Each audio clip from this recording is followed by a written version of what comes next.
ఎరిగిన వాడవు నీవు మా సంకల్పములో పరిశోధించి సూచెదవు మా ఆలోచనలో నిన్ను వెదకిన ఎడల ప్రత్యక్షమౌదు నిన్ను వెదకిన ఎడల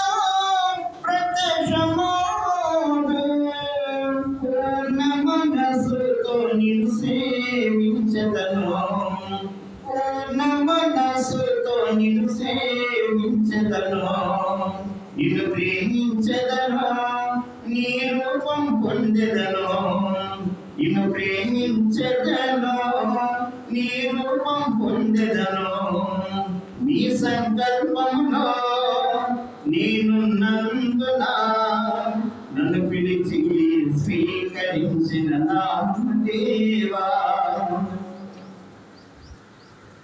నశించిపోను ఇప్పుడు రాజుల సంకల్పములు వ్యర్థపరచదవు నీవు అన్యుల ఆలోచనను